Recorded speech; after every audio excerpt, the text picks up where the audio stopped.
many years from now, would you be willing to trade all the days from this day to that for one chance, just one chance, to come back here and tell our enemies that they may take our lives, but they'll never take our freedom!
Anti-Tyranny News Radio here on UCY.tv. Thank you for joining me this evening. We are going to dive pretty quickly into a Ron Paul Liberty Report, deconstructing Russiagate. And with everything that's really been coming out, the Democrats right now are actually feeling pinched. And in the second half, we'll get into another part of what's going on with the Democrats. And this has to do with Donna Brazile. But if we remember, a lot of this started with this whole Russia collusion. Oh, there's all this Russia collusion. We find out later that, well, the Democrats were colluding with the Russians. There was deals being made. Oh, your foundation gets a donation, and all of a sudden, that country's able to, get more uranium. So it's all kind of been flipped on its head. Everything that Democrats were accusing Trump of doing, it seems that they more likely did. It's kind of like saying the person that, who farted? Well, the person that asked that question is usually the person that farted. It kind of goes back to that, where it's really the accuser is actually the one that should be accused of. But we'll get into this Ron Paul Liberty Report. We'll cover some of this when we get out. I want to cover a couple more things, and then we'll get back into the Democratic Party and what's going on with Donna Brazile and all that. So let's go ahead and dive into this Ron Paul Liberty Report, and we'll cover that.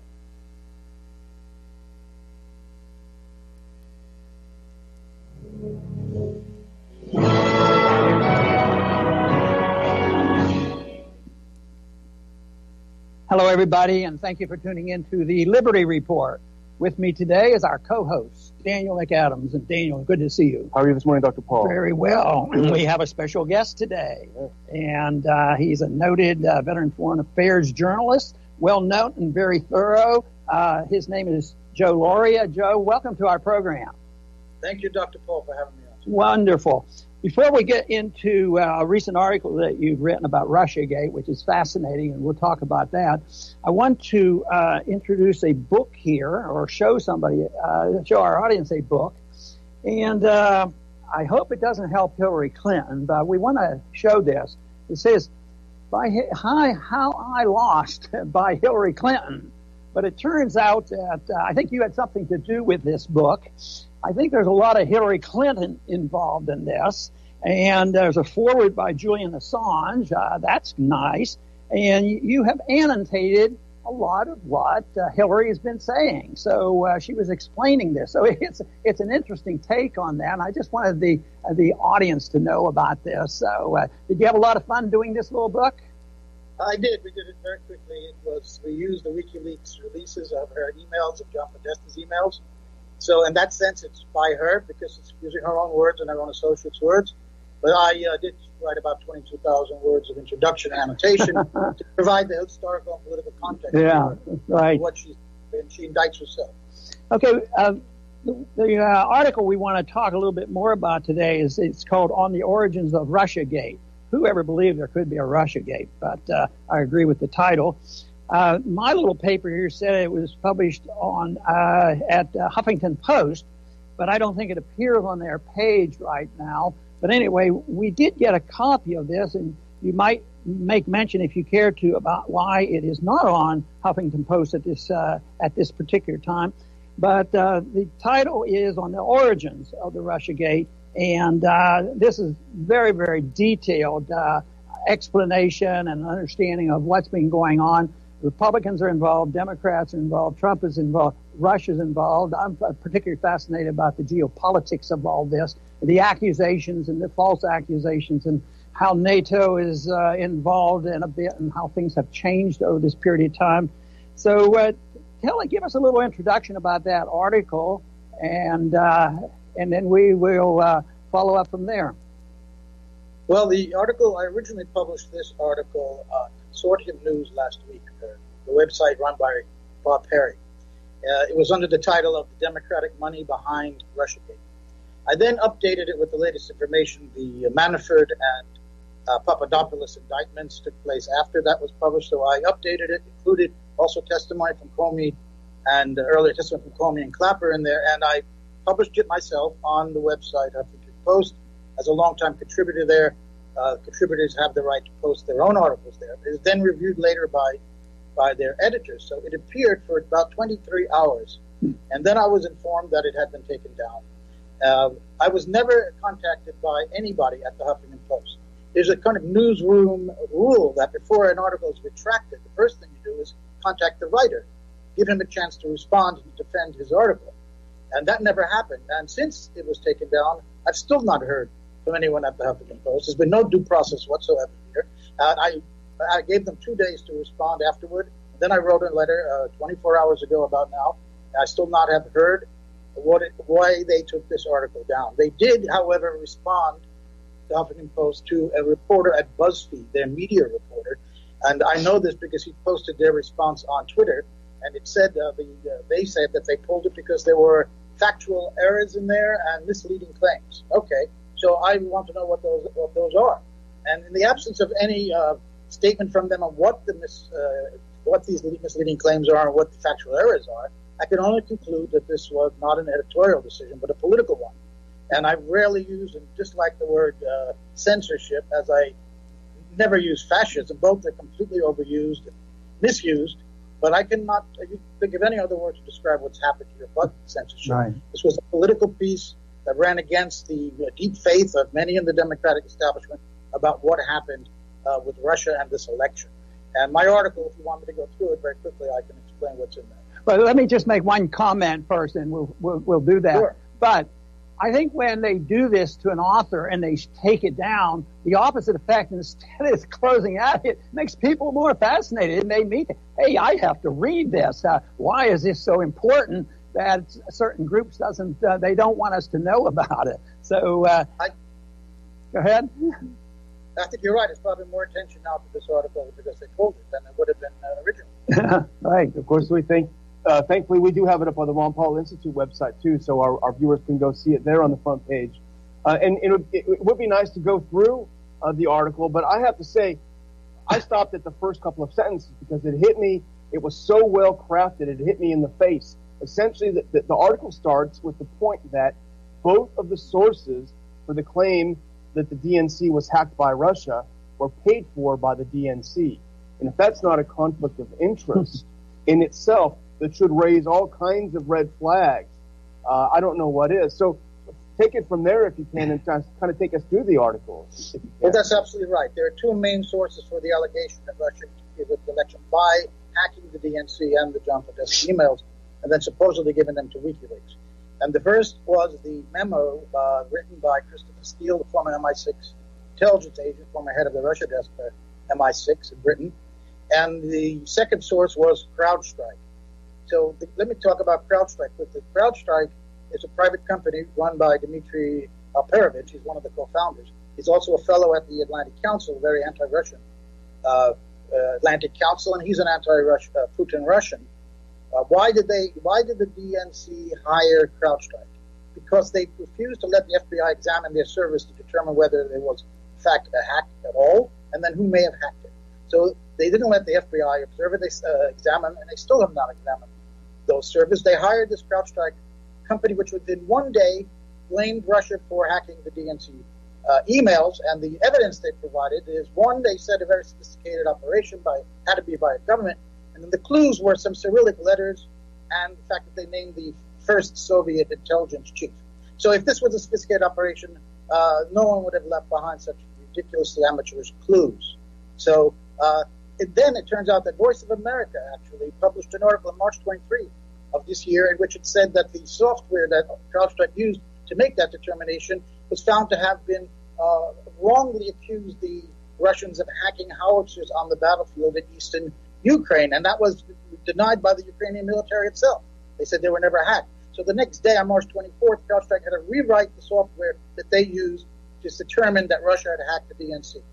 That's the first bit of shaky evidence that the entire Russiagate allegation is based on, and again, paid for by the DNC. The second one are these Steele memos, which were paid for by the DNC, and we learned from the Washington Post about 2 weeks ago, a mainstream source if there is one, that the Hillary Clinton campaign also with the DNC paid for this intelligence work. No, it is opposition research. It's important to understand the difference between opposition research in a political campaign, a mudslinging campaign, in which the standards are nowhere near what an intelligence report would be. It would not have to be verified. There could be rumor and an innuendo in there. You're looking for dirt to throw it. And both parties have done this. This is long-standing, so we know this. The reason that Steele was hired, the New York Times reports, is because from the very outset, the Clinton campaign wanted to tie Trump to Russia. That was the aim, to send him into Russia, because he was the Russia expert for the MI6, to somehow tie Trump to Russia. If you recall, this is a long-standing, time-honored tactic in political campaigns in the United States. If you recall, George H.W. Bush attacked Bill Clinton, Hillary Clinton's husband, in the 1990 campaign for having spent a week on holiday in Moscow as a student. So here they're trying to tie Trump to Russia. And what does Steele do? He ties Trump to Russia. He goes, does not go to Russia. He's not allowed back in there, but he talked to various sources, all unnamed, in which he says, of course, that the Russians intelligence had gotten all this dirt on Trump and that they could blackmail him. And it also says in there, this is the first instance of this before the CrowdStrike investigation, that Russia had hacked the emails. So this was a couple of months before CrowdStrike even did that investigation. And Steele quotes a source E, someone, an ethnic Russian close to Trump, supposedly, who is saying this. And how would he know that? Why, if this were a Russian operation, would we need to know? And no one in the Trump administration, in the Trump campaign, needed to know that this was happening. So that link there is very specious, I have to say. So the two sources, the CrowdStrike and the Steele memo, were paid for by the Democrats and are both very, very shaky in terms of. Now, don't forget, the CIA and FBI did not believe, verify this Steele memo. They did, and nor did the corporate media, to their credit. The Clinton campaign was shopping it around in the summer of 2016 and in the fall, and they didn't publish any articles from it as well because they could not confirm this. They saw it as a police of political research, not an intelligence report being vetted. So, and even Clapper and Comey both said in testimony that they weren't able to vet it, but they both admitted that they used this as the basis, at least partly, for the January 6th intelligence assessment by three intelligence agencies. This is key. So the intelligence agency report, the three agencies that the Democrats and all people who believe in the Russiagate story point to is that intelligence assessment, January 6th, not by all 17 agencies, was not vetted in a national intelligence estimate, but it was based on the Steele memo for the most part, and that is critical to understanding. That's a very critical point I made in the article, that we have to understand it was paid for by the Democrats, and that became the basis then for an intelligence report or assessment And then you have what could be the real scandal, which has not broken yet, and nobody is really writing about it. You see some whisperings about it, but this Steele dossier, which, as you point out, has never been verified, very sketchy. We don't know whether Steele paid his Russian contacts to make up dirt. We don't know anything about the origins of the information. But this dodgy dossier was then, as you report and as I've seen elsewhere, was taken to the FBI as a basis for which a FISA warrant was issued to start monitoring and spying on Trump campaign people. And then you had Rice and the others unmasking these people to get their names. So I think this is really the smoking gun that hasn't blown up yet. Yeah, that's absolutely right. That was used for the FISA warrants that were gotten. And that is, again, based on opposition research, not an intelligence report. And this is very troubling. I have to point out to your audience, I am not a partisan at all, because I really can't stand either party. I don't represent my interests or millions of Americans' interests. So I am not at all a fan of Donald Trump's, I can assure you. But if you look dispassionately at the facts that have come out now about who paid for this, what exactly was contained in these two reports by CrowdStrike and Steele, you have to question what is really underpinning this entire allegation. Now, they're separate from this. There may be financial crimes. Manafort was indicted for it, but maybe they find that Trump was involved in some money laundering with Russian gangs and all that. That's quite possible. That Mueller may come up with that, but this is not about Russia attacking the DNC and Podesta. That has not been proven yet at all, but it's taken as an article of faith by Democratic partisans. And if you challenge that faith, that they act as a zealot, that they will not be open to any facts that question what they believe in. And I think this is what's happened at the Huffington Post. Until they tell me what I got wrong, I think it's only that they could not accept someone challenging their deep, quasi-religious faith in this story. Mm-hmm. You know, I've been fascinated with the bigger picture of the anti-Russia sentiment, which is shared by both parties, as you say. But I've often said that we don't need to pick between two parties. They said, people ask me, should we have a third party? And I was thinking that maybe it would help if we had a second party. But the way I see this is this, started out as anti-Russia. It was Republicans started, and they go after Trump. And then when they realize Trump isn't going to win, they shifted over, and Hillary's quickly grabs hold of this. And as you pointed out so clearly, is that this is political. This is the way it's been done in the old Cold War and done in this Cold War. And they continue to do this. But the anti-Russian sentiment is something on date-wise, when you think about it, it's hardly a Republican. When you think about what Obama did in 2014 with the coup in Ukraine, as well as going after Assad, and then quickly it goes over to a Democratic thing, and Hillary grabs this up again. And it's anti-Russia is what it is. It was easy to go after Trump early on by Republicans because he was sort of pro-Russia. But it also goes to show that a statement that I made that got a little bit of attention during the campaign. I said, the truth is, Hillary could run in either party, because she fits into the mold of the Republicans that hate Trump, that are the hawks, and they're out there and they want this sentiment. Unfortunately, we don't have enough people like you doing some writing and trying to make it a little bit more balanced about what's going on here. But I think it's very clearly the sentiment that dominates both parties. It's an anti-Russia sentiment, and it really dominates a lot of our foreign policy. Well, you're right. The other two parts of the article are, one, the consequences of this Russiagate story. A new McCarthyism. There's a new Cold War. It makes sense there's a new McCarthyism. You've had two lists now, blacklists of news organizations, news websites that have been blasted by the Washington Post from an anonymous source as being Russian agents. And then a couple of weeks ago, we had this group called European Values listing individuals who were called useful idiots for Putin. On that list are David Brock, the head of opposition research for Clinton, Secretary General Antonio Guterres, and David Ignatius, maybe the most CIA-friendly columnist there is. Why? Because they appeared on RT. This is the way the nonsense this is what this has led to. But more dangerously, as you've alluded to, Dr. Paul, is that the geostrategic tensions have arisen enormously because of this story. And I put in the third part of the story that since the 1990s, it was after the end of the Soviet Union, the United States and Wall Street moved in, made alliances with oligarchs, and asset stripped the whole country, impoverished the population, and enriched people in the West and local oligarchs. It was when Putin came into power that he put an end to that. And I firmly believe there's lots of evidence that we can go into on this show, and I wasn't able to go into too much depth in that article, but I've written about elsewhere, is that the U.S. wants to get back to that time. Mm-hmm. They want to get back inside Russia to exploit its resources and financial resources as well. But more importantly, they see Russia under Putin as a block to their geostrategic interests in Syria in particular.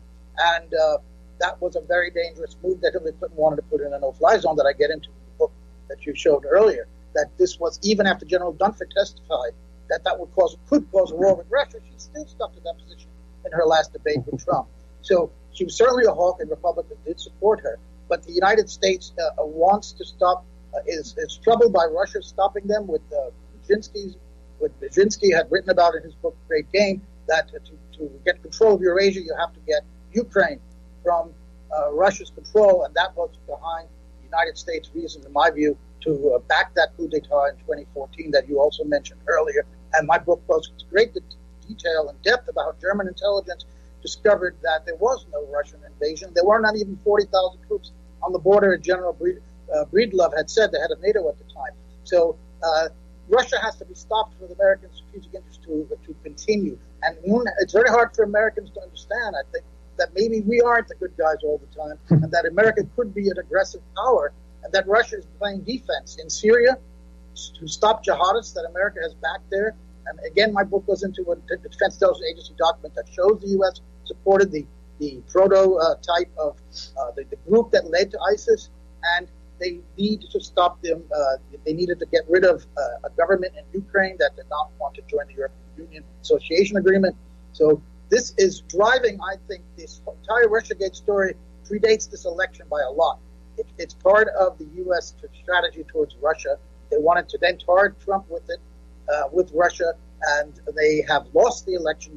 The Democrats did, the establishment did, really, in some ways, and they are continually going on this path, this Russiagate path, and ignoring the facts as they come out that the Democrats paid for all of this. Yeah, you know, it's funny, the list of Putin's puppets that came out from this European values think tank, it also includes Adam Schiff, who's the U.S. representative most behind the Putin-Trump story, and also Dick Cheney is on the list, too. So I'm happy to report that the Ron Paul Institute is also on both lists. Dr. Paul is on the list as well. But, you know, it is kind of a perfect storm, returning to the Cold War, because you have this alliance between the U.S. oligarchs, the Wall Street oligarchs.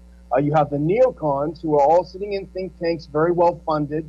And then you have the military-industrial complex that funds the think tanks, that makes a fortune off of selling weapons overseas and selling fear to everyone. So, and they have it all wrapped up in this propaganda that if you somehow challenge this new narrative that pays so well for them, that you are in the service of a foreign government, you know. And yes. It is so chilling. It sounds like it's worse than the height of the Cold War. Yeah. Joe, we're going to have to finish up here shortly, but before we do, I want to put your book up again, How I Lost by Hillary Clinton, and making the point of the picture, because sometimes the Republicans get painted as being part of the big business and the Democrats are for the poor people.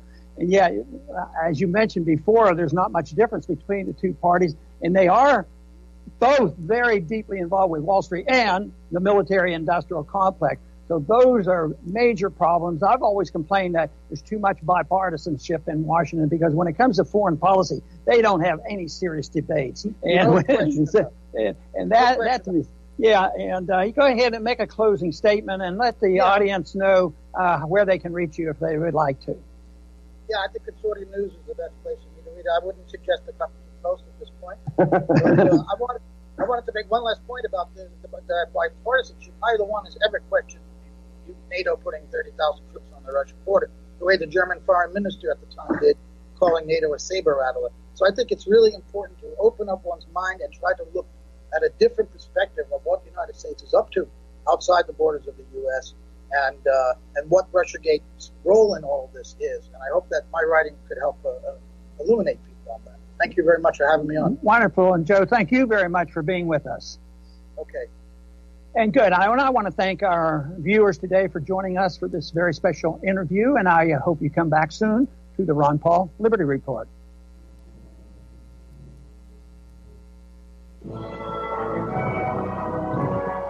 Ron Paul Liberty Report, RonPaulLibertyReport.com, and Ron Paul Liberty Report on YouTube. Check them out, subscribe. Now, we find out, all this stuff. The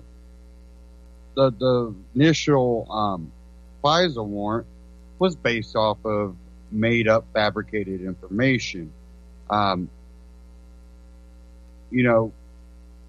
It's always been said, if you dig deep enough, you'll find dirt on anybody. And then, you also go back to, the statistic on how many crimes everybody commits a day that they don't even know they commit because of so many laws on the books. And then, of course, we got gray laws. Gray laws being the laws that are written very broadly and can at any time be interpreted in ways to push a political agenda. There are a lot of gray laws. I've talked about Manafort and how he was going to be someone that they were going to pursue to try to break. I said that months ago. What happens? He gets indicted, and they're trying to push him. And they have that, the mole that everybody's calling him, or the rat that everybody's calling him, the one that might have wore a wire.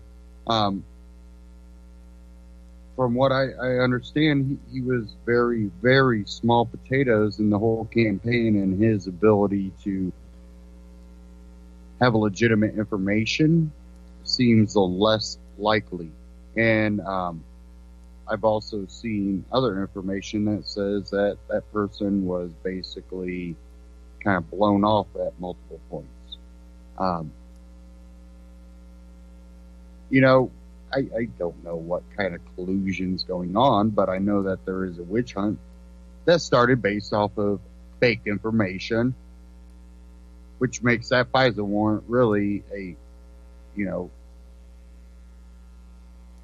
warrant that's based on false premises. And then to find out that information was paid for by the DNC, I see more of a crime there. You have DNC paying for information to be drawn up to cause an FBI investigation through the BS FISA courts.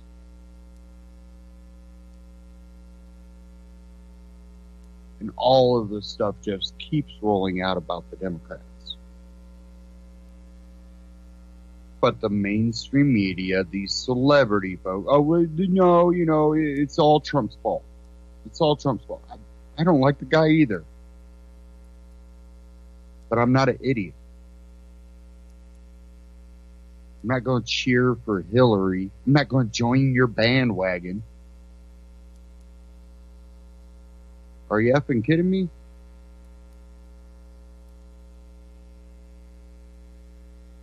You almost have to be a brain dead person to follow any of these politicians.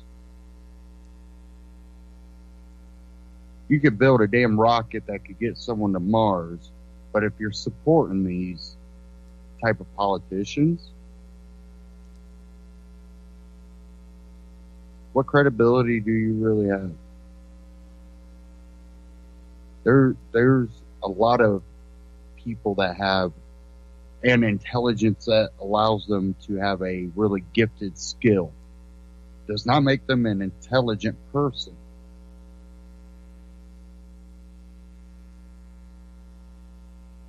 And the problem is America's been dumbed down. But I think that's being broken a lot of times later on, when people finally get fed up and stop just blindly following people and start looking up things, how you think the Ron Paul revolution even began? It was because people were not buying the BS. They started looking in, and there was one guy that tended to stay consistent, vote the same way, and well, shoot, 30 years and the same exact message. And I'm not saying just like a message that's very broad. No, he get down specifics, ideology.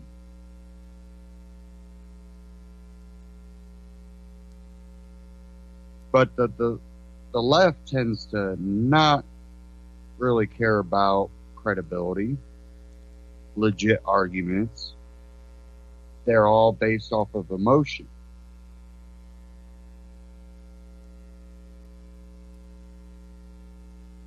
Socialism. The whole idea of socialism is based off of people's emotions. If you have a good heart, you want to see people succeed. You want to see people do good.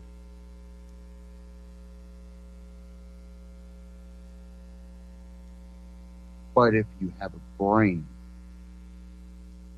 you understand that giving people free stuff is not going to help them.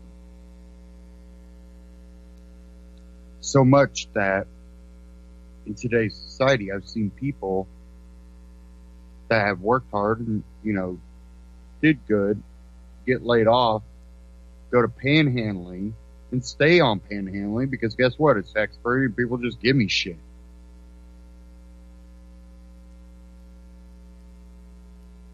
There's professional panhandlers.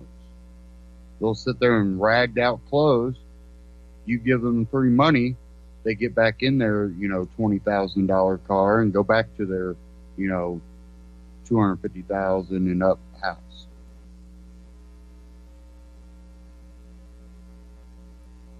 There was one here locally that multiple people were posting, this person got in this car. I don't think they're too poor.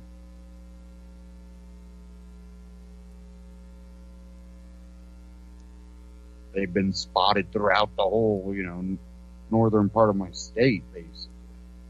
They go from little town to little town, and just hang outside Walmarts.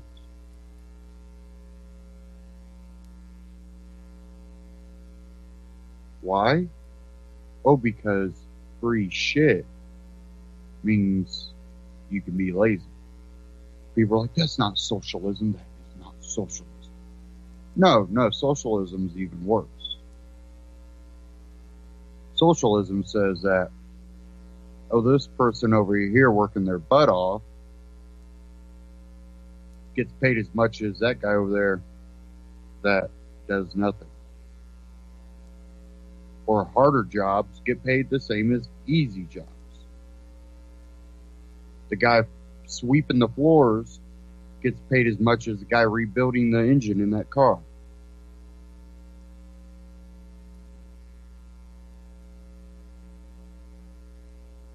And guess what? The guy rebuilding the engine in the car says, screw this, I'm going to sweep floors for the same amount of money. Socialism is really a fallacy. It's something that it sounds good, but in reality, human nature,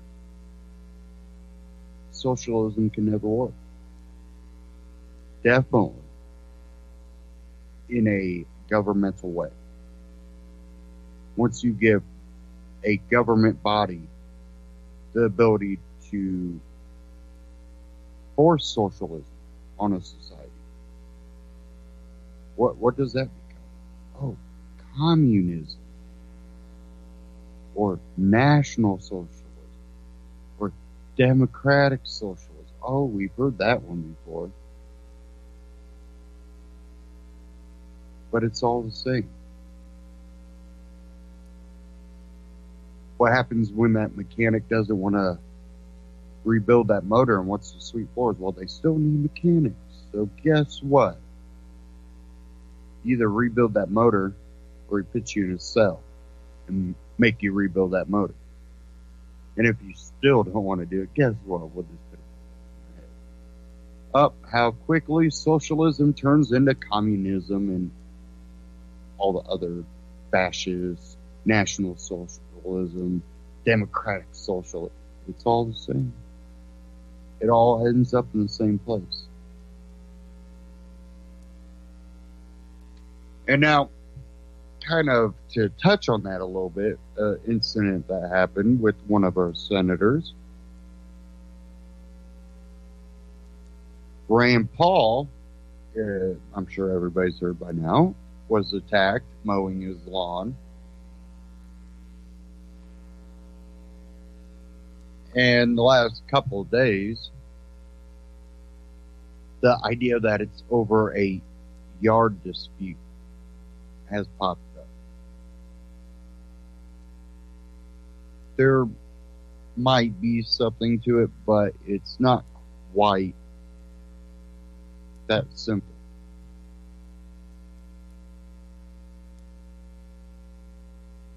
You know, yard disputes are nothing new. This happens all the time. I've had to deal with it. And most of the time, it's no big deal. But I think there's something a lot deeper to this. And I'll cover this Washington Post article here.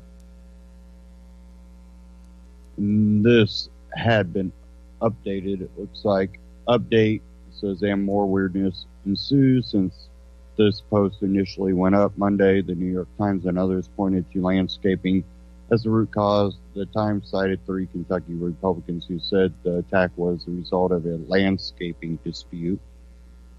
Though the details were still sketchy, a friend who visited Paul on Saturday, for example, told the Times that Paul was still unsure why he was attacked. And now Paul's chief strategist, Doug Stafford, is apparently calling the landscaping theory into question, tweeting a link to a Breitbart story that cast doubt on it. Stafford has not elaborated further. And I do have that article up here. I want to cover that real quick. It says, exclusive Rand Paul's neighbors say reports blaming savage assault on landscaping disputes are fake news. Rand Paul's neighbors are calling into question reports suggesting the Kentucky senator's character and libertarianism contributed to one member of their community allegedly attacking him at his home in Bowling Green, Kentucky last week. Police arrested Paul's longtime neighbor, 59-year-old retired doctor Rennie Boucher, and charged him with 4th-degree assault after he allegedly blindsided the senator, who was reportedly mowing his lawn. In an update Wednesday, Paul tweeted that a final report indicates 6 broken ribs. A new X-ray shows pleural infusion buildup fluid around the lungs. Previous reports stated that Paul suffered 5 broken ribs and lacerations to his lungs. Described as an unfortunate event by Paul, many reports have speculated that this was part of landscaping dispute. Neither Paul nor Butcher have indicated what specifically led to the incident. In a recent USA Today report, the developer of Paul's River Green neighborhood described Butcher as a near-perfect neighbor, but that the libertarian politician is a different story. Jim Skaggs paints a picture of Paul as a libertarian property rights zealot, who was probably the hardest person to encourage to follow the Homeowners Association regulations of anyone out here because he has a strong belief in property rights. Wonder why? Because you have them. The pursuit of happiness was not initially supposed to be the pursuit of happiness. It was supposed to be the pursuit of property. Does anybody know why they changed it. Why Jefferson changed. Oh, and the left would not even probably acknowledge this. But there was a specific reason Jefferson decided to pit pursuit of happiness instead of property. It was slavery. He knew that if he put property in there, that would have been used as an argument for slavery. Because most slave owners considered their slaves property. But even though we're supposed to be taught by the left that, Jefferson, he was a slaveholder and a racist guy, and he didn't respect no black person. Actually, he understood the issue of slavery, even though he participated, because he had a conscience and one side of his brain was battling with the other. He knew there was something wrong about it. He knew that, that black person is a man just like I am. All men are created equal.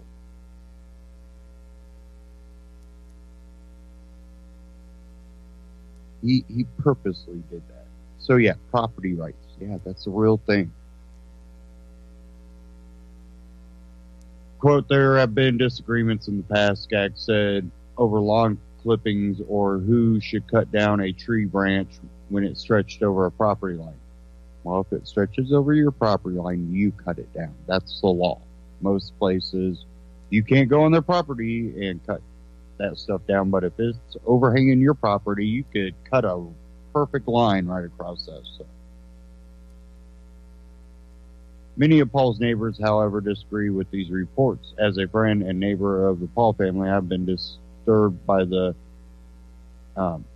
inaccuracies in numerous media accounts of the assault that occurred on Friday, November 3rd, writes Travis Creed in an email to Breitbart News. The stories of a landscaping dispute or a dispute of any sort between Paul and Butcher are erroneous and unfounded. The reason for Mr. Butcher's bizarre attack is known only to him. Statements to the contrary are irresponsible and unnecessary. This speculation regarding Butcher's motive, Creed says, has led to an unfair characterization of the Pauls and their home. Quote, the Pauls are and always have been great neighbors and friends. They take pride in their property and maintain it accordingly.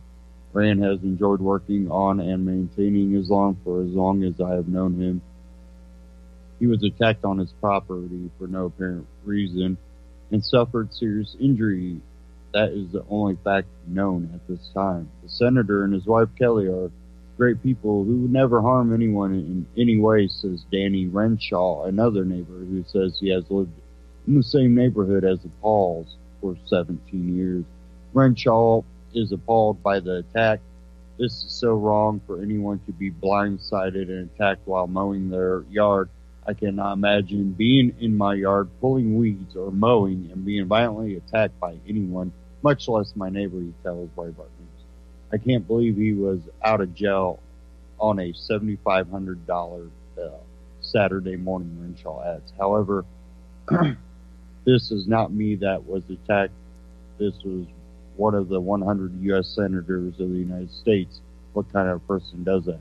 Expressing the same concern, Alicia Stivers writes, as neighbors and close personal friends of the Pauls for almost a quarter of a century, I have never heard Senator Paul speak an unkind word about anyone, let alone become physically violent, which makes it all the more shocking that a next-door neighbor of many years who has not so much as exchanged an email or spoken word with Rand in several years would race downhill and pummel Rand from behind.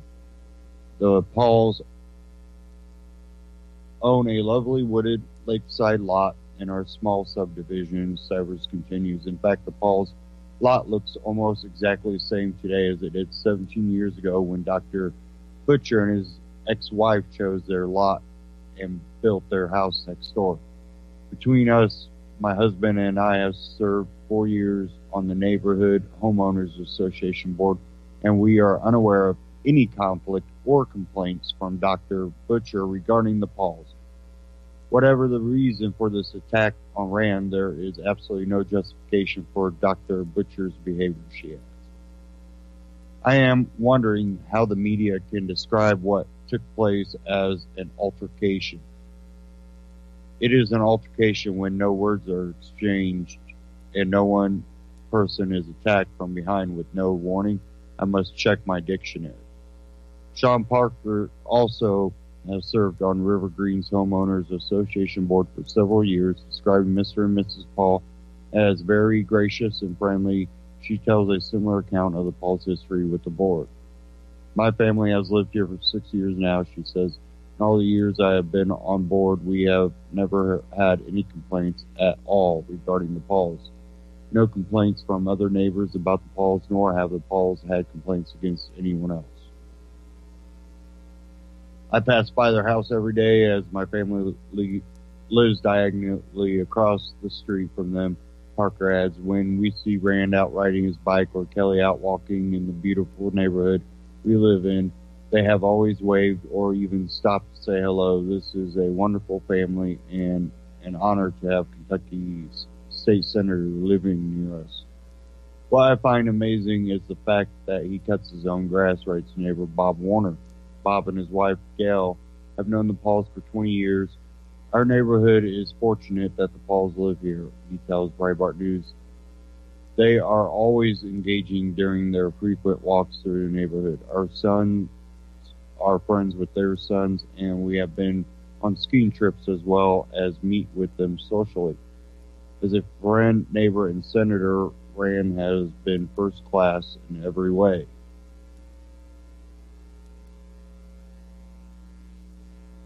And you can read the rest of that at Breitbart, and you can read the rest of that first article that I barely covered at Washington Post.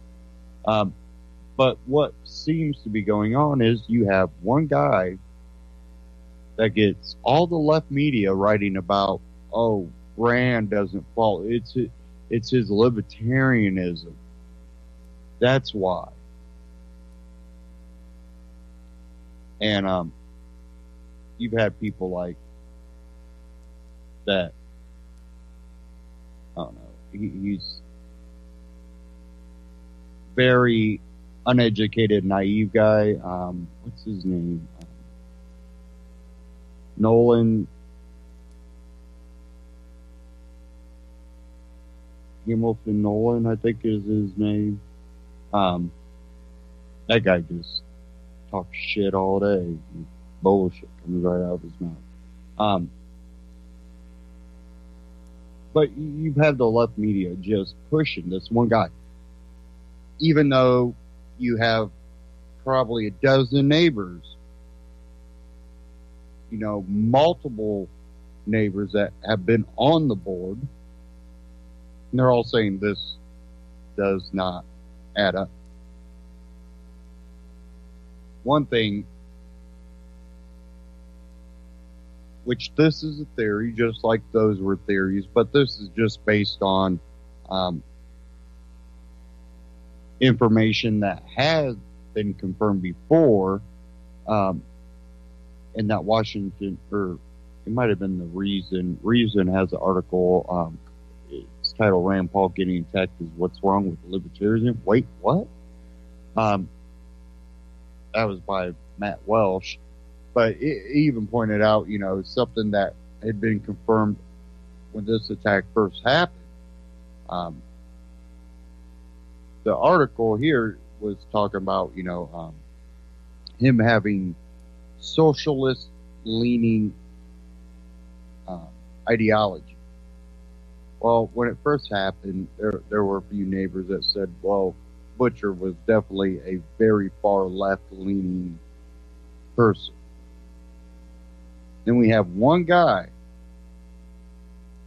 other than that, that basically spread all these rumors about Rand Paul not you know, being of good character because of his libertarianism. And the left ran with it, despite the facts. Facts saying that one guy out of 12, that's an anomaly.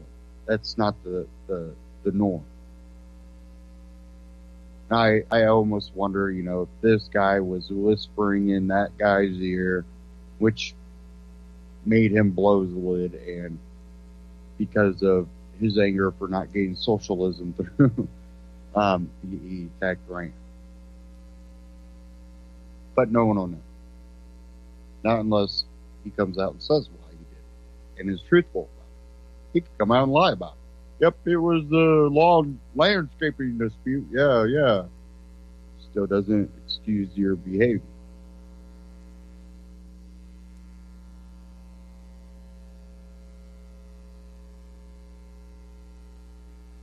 Since we are coming up on hour 2, we'll kind of stick on this Donna Brazile.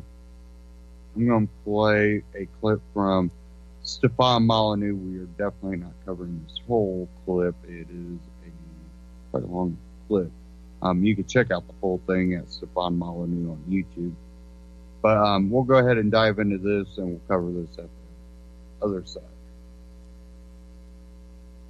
So Donna Brazile is a longtime Democrat Party operative. She actually managed Al Gore's presidential campaign way back in the day, and she's coming out with a book called Hacks, which is illustrative on so many levels. We'll get into some interesting details and some great illumination about what this means about the left and the Democrats in America. So the whole book isn't out yet, but the first chapter is out, and basically she reports that when she was invited to take over the DNC after Debbie Wasserman Schultz was kicked out largely as a result of suspicion that the DNC was in the bag for Hillary and that the entire nominee process was rigged. So Wasserman Schultz was out, Brazile was invited in, and she found the National Party in almost complete disarray. In part, she says, because these three players, President Barack Obama, Hillary Clinton, and Wasserman Schultz, were, as she quotes, three titanic egos who had, quote, stripped the party to a shell for their own purposes. Now, this is extraordinarily unusual. The left never usually punches left. And so why she's throwing Wasserman Schultz and Hillary Clinton and Barack Obama under the bus at the moment, well, I have a few theories which we'll get into. So she gets to be the head of the DNC. First few days on the job, she discovered that the DNC was $2 million in the hole, $2 million in debt, and that the payroll of the DNC was stacked with what she calls hangers-on and sycophants. So Wasserman Schultz kept two consulting firms, each on at a burn rate of $25,000 a month. That was just for the retainer. And one of Obama's pollsters was still pulling home $180,000 a year. Of course, this is in the waning days of Obama's presidency, so what does that matter? What does that matter? Well, why on earth would you poll like crazy? It doesn't make any sense. Of course, the DNC is supposed to swell during an election cycle and then is supposed to diminish during the trough between election cycles. I guess that's kind of like the Keynesian theory that the government spends during a recession but then somehow magically saves during a boom time. And so she found that the burn rate was extraordinary, the debt rate was enormous. And these are, of course, the people who want to run your life, your finances, your children's finances, regulate everything you do, run your country. They can't even run their own organization. So the big reveal in Brazile's book is she talks about how Clinton basically took control of the DNC in August of 2015, before the primaries even began. Well, how? How did she do it? Well, there was a joint fundraising agreement between the party and Clinton's campaign. Now, Brazile says that this deal gave Hillary Clinton effective control over the finances of the DNC, over the strategy of the DNC and even over staffing decisions. So if you're controlling the finances, the strategy, and the staffing of the DNC, I got to think that gives you just a little bit of an edge over the other candidates, including Sanders. Now, Brazil writes, she says, this was not a criminal act, but as I saw it, it compromised the party's integrity. You don't say. Now, this is interesting because, what was there, 17 nominees plus Trump for the Republicans and really very few for the Democrats. So I do wonder, people like Elizabeth Warren didn't throw her hat into the ring. I wonder if she knew about this backdoor deal to give Hillary control over the DNC, who, of course, is supposed to be an objective and neutral arbiter to reflect the wishes of the party's constituency over who will become the nominee. I wonder if the paucity of competitors to Hillary had something to do with the knowledge floating around about how Hillary's campaign had got a lockjaw on the hearts, minds, and balls. Well, sorry, that's an insult to balls of the DNC. A fascinating tidbit, not reported on quite as much as perhaps it could be. Now, Donna Brazile towed the party line regarding the murder of Sethridge. Now, there are some theories floating around, which I don't actually believe are theories, but descriptions, which is that Sethridge, who was a DNC staffer, took DNC information, put it on a USB drive, put it on a thumb drive, and handed it to WikiLeaks. That's my particular opinion. There's no absolute proof, but that's what I believe happened. I think that WikiLeaks has, given some indications, although, to be fair to Julian Assange, he won't break confidence, which is entirely right, but it's not entirely outside the realm of some of their activities. So the fact that Sethridge was murdered, they called it a robbery gone wrong, and although his cell phone and wallet and money weren't taken. So Donna Brazile was towing the line as, it's just a murder gone wrong and nothing untoward. However, in this book, she writes that, she's like this Dostoevsky character. She's like haunted by the murder of Sethridge, the DNC data staffer. She was haunted by this unsolved murder, and she says it caused her to be afraid for her own life. Now, this, of course, makes, how many clues do we need? This makes absolutely no sense. If it's a robbery gone wrong, just some sort of random event in the middle of the night, what would Donna Brazile have to fear? What on earth would she have to fear, random robbery gone wrong? So she says she's haunted by the murder of Sethridge. She fears that her own life is in danger. She installs surveillance cameras in her home out of terror of whoever murdered Sethridge. When she's in the office, she shuts the window blinds so that snipers can't see her. Either she's genuinely insane or she has something to be scared of, something to be worried about.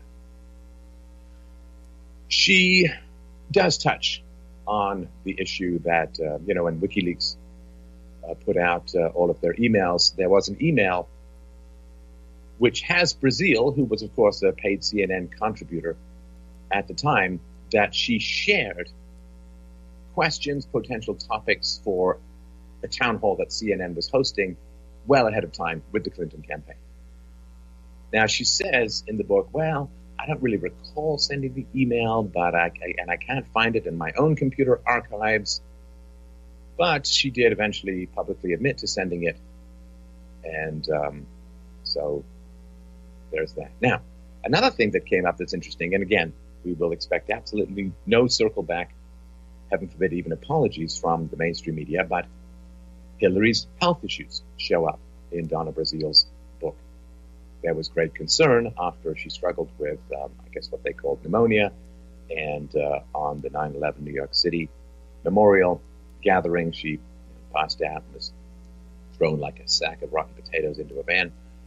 And Donna Brazile was haunted by this and was racked with doubt about whether the party should go forward with this. But of course, it was, 2 months before the election, so it seemed unlikely to be able to change it. But she says, again and again, I thought about Joe Biden.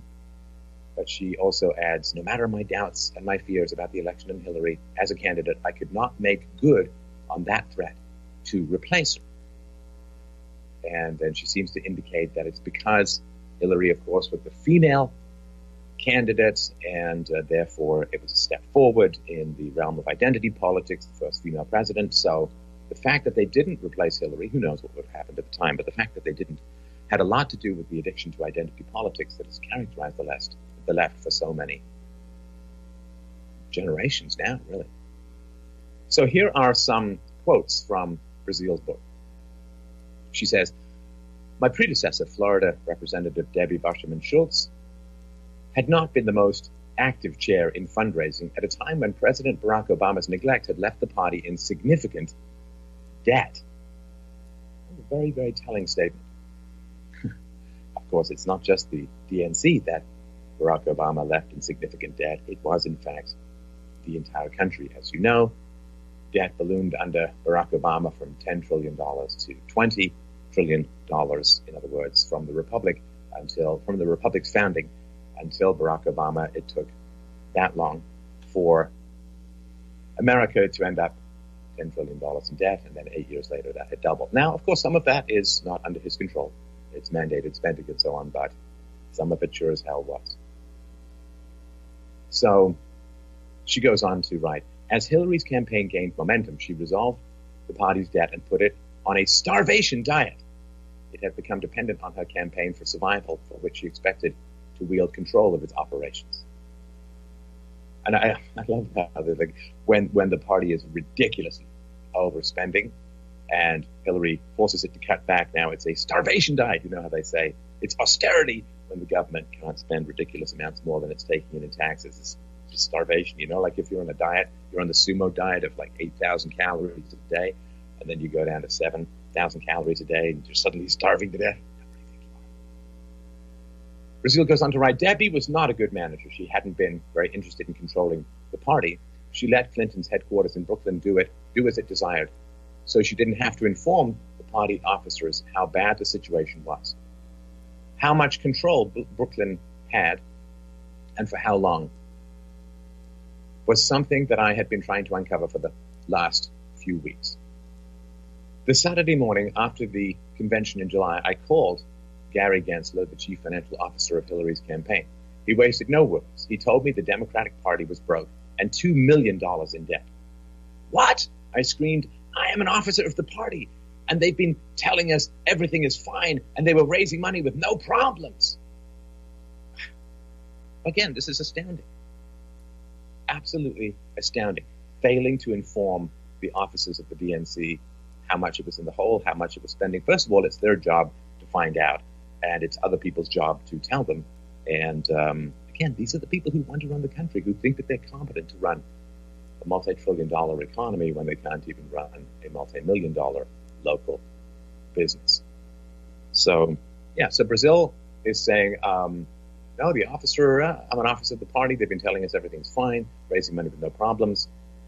And the guy, right, the chief financial officer of Hillary's campaign, replies and says, that wasn't true. Officials, she goes on to say, right, officials from Hillary's campaign had taken a look at the DNC's books. Obama left the party $24 million in debt, $15 million in bank debt, and more than $8 million owed to vendors after the 2012 campaign, and had been paying that off very slowly. Now, if you recall, quick rewind here, if you recall back in the day, one of the charges leveled against Donald Trump was that he didn't pay some vendors at some point. The DNC owed over $8 million to vendors after the 2012 campaign. Again, whatever the left accuses you of, they are doing times a million. So, again, this is just part of the whole part and parcel. She went on to write, Obama's campaign was not scheduled to pay it off until 2016. Hillary for America, the campaign, and the Hillary Victory Fund, its joint fundraising vehicle with the DNC, had taken care of 80% of the remaining debt in 2016, about $10 million, and had placed the party on an allowance. You know, when you've got to go to the Clintons for fiscal austerity, you are not in a financially happy place. And that's amazing. So this is before the first vote had been cast for the nominee. And the Hillary campaign had basically more or less floated $10 million to the agency that's supposed to be impartial. I mean, come on. I mean, however ardent a Democrat you are, that is terrible. That is an abominable compromise of any pretense of objectivity. So Donna goes on to write, on the phone, Gary told me the DNC had needed a $2 million loan, which the campaign had arranged. No, that can't be true, I said. The party cannot take out a loan without the unanimous agreement of all of the officers. Gary, how did they do this without me knowing? I asked. I don't know how Debbie relates to the officers, Gary said. He described the party as fully under the control of Hillary's campaign, which seemed to confirm the suspicions of the Bernie camp. The campaign had the DNC on life support, giving it money every month to meet its basic expenses, while the campaign was using the party as a fundraising clearinghouse. Under FEC law, she writes, an individual can contribute a maximum of $2,700 directly to a presidential campaign. But the limits are much higher for contributions to state parties and a party's national committee. Individuals who had maxed out their $2,700 contribution limit to the campaign could write an additional check for $353,400 to the Hillary Victory Fund. That figure represented $10,000 to each of the 32 states' parties who were part of the Victory Fund agreement, $322,000, and $33,400 to the DNC. The money would be deposited in the states first and transferred to the DNC shortly after that. Money in the battleground states usually stayed in that state, but all other states funneled that money directly to the DNC, which quickly transferred the money to Brooklyn. Wait, I said, that Victory Fund was supposed to be for whoever was the nominee and the state party races. You're telling me that Hillary has been controlling it since before she got the nomination? Gary said the campaign had to do it or the party would collapse. That was the deal that Robbie struck with Debbie, he explained, referring to the campaign manager, Robbie Moon. It was to sustain the DNC. We sent the party nearly $20 million from September until the convention and more to prepare for the election. Now, can you imagine if the DNC had gone bankrupt during the presidential race? I mean, even prior to the nomination, if the DNC had gone bankrupt, that's a brand-killing moment for anybody with half a brain. Yes, we want to run your economy, we want to run your taxes, we want to run your spending, we want to run the spending of the entire government, but we can't even manage our own DNC. We've gone bankrupt. So, of course, this had to happen. And of course, it was Hillary's campaign that made it happen. So, Donna Brazil goes on to write, what's the burn rate, Gary? I asked. How much money do we need every month to fund the party? The burn rate was $3.5 million to $4 million a month, he said. I gasped. I had a pretty good sense of the DNC's operations after having served as interim chair 5 years earlier. Back then, the monthly expenses were half that. What had happened? The party chair usually shrinks the staff between presidential election campaigns, but Debbie had chosen not to do that. She had stuck lots of consultants on the DNC payroll, and Obama's consultants were being financed by the DNC too. Just astounding. And again, entirely predictable. So here's what happened. So Sanders and Clinton both signed these joint fundraising agreements with the DNC. This is way back in 2015. And this created the mechanism by which proceeds were split between the campaigns and the party itself. So, of course, when you're out there campaigning, saying, oh, give me fundraising for me, or, if you're Hillary or for Bernie or whatever, well, some of that money, a substantial amount of that money, was flowing up to the DNC just to keep it propped up. But, so they both signed these boilerplate to share the fundraising. But Clinton's campaign had a little side deal. And that little side deal gave it this influence that we talked about before over staffing and other decisions made by the DNC during the primary. Now, the sort of side deal that Hillary's campaign had with the DNC had also a stipulation that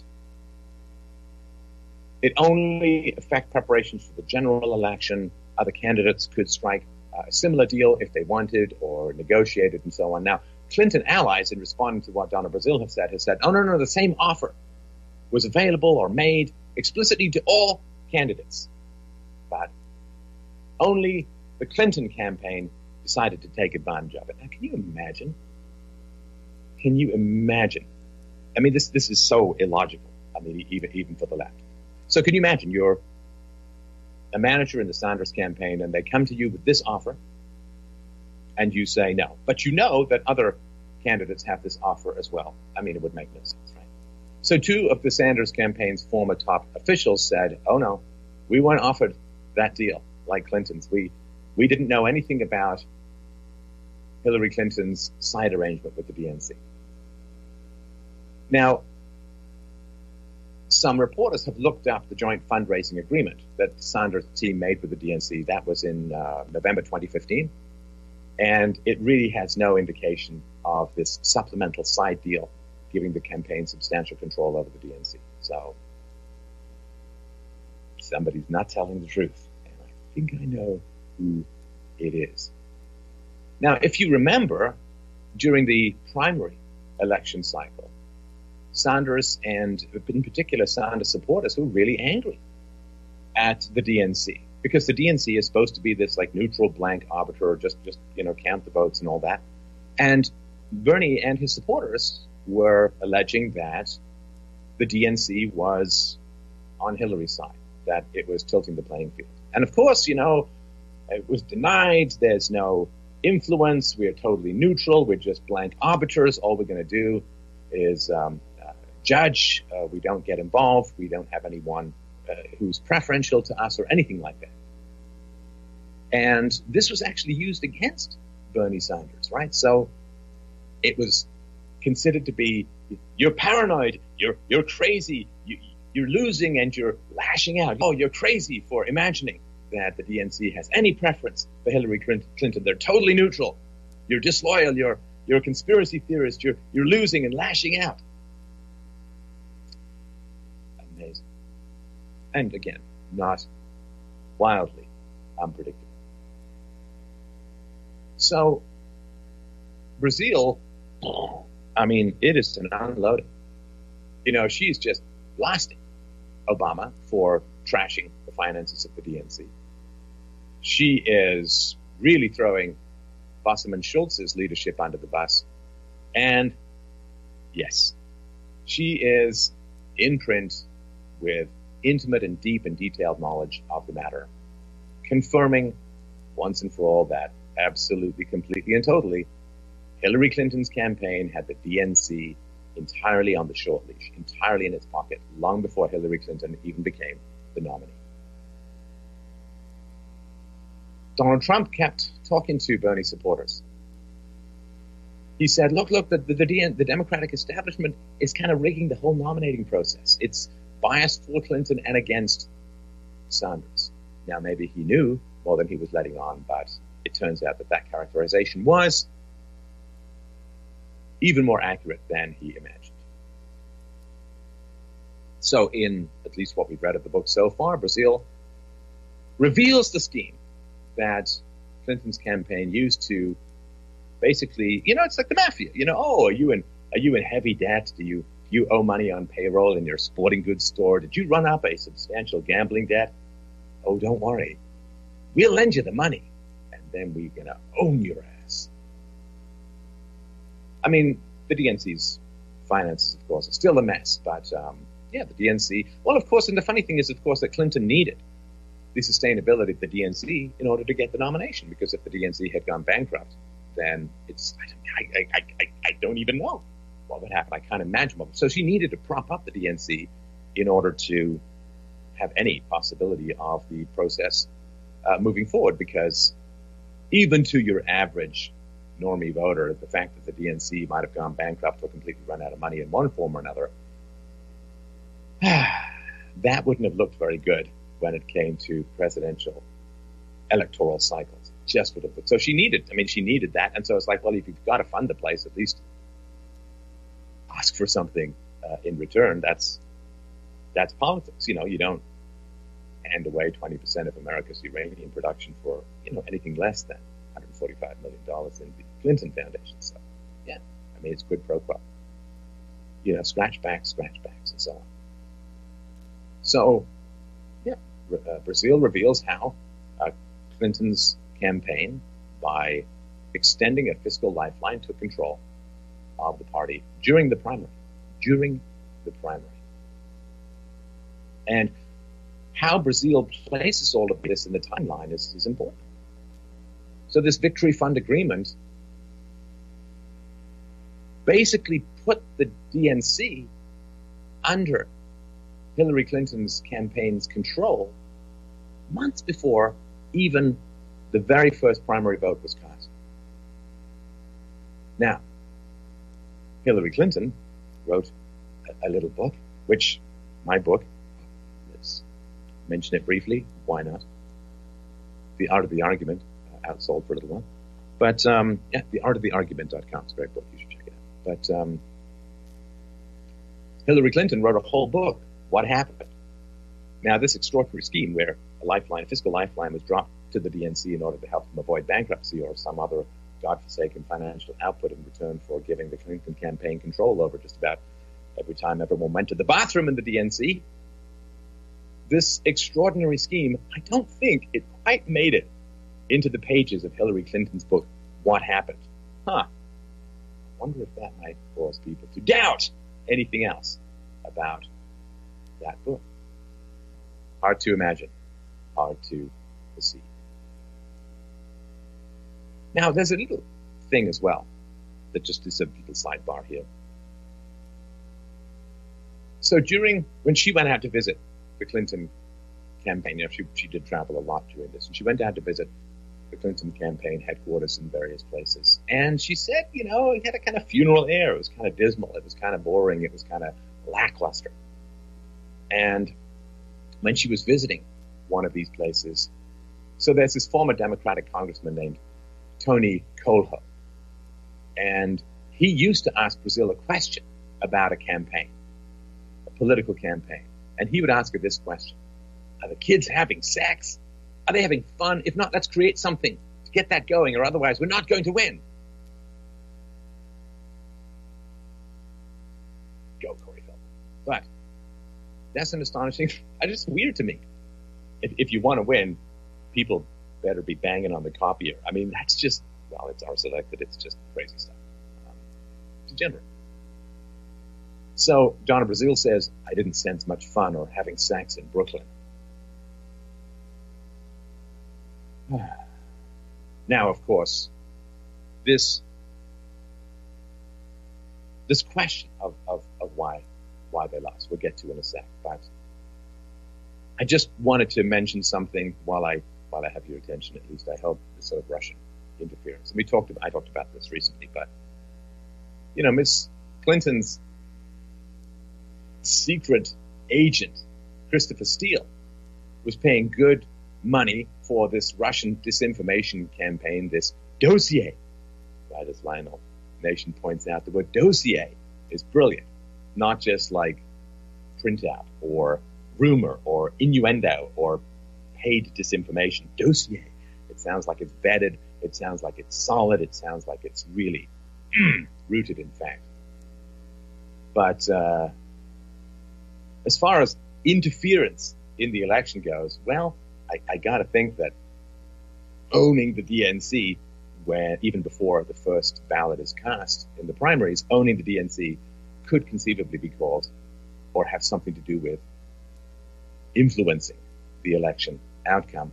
And of course, this retired British spy, Chris Steele, was handing out cash for this Russian disinformation dossier. And that seems quite a lot of Russian interference in the election. And, oh, by the way, just in case people are wondering about this, it is actually a crime to pay foreigners for opposition research for a wide variety of reasons. And so there's that.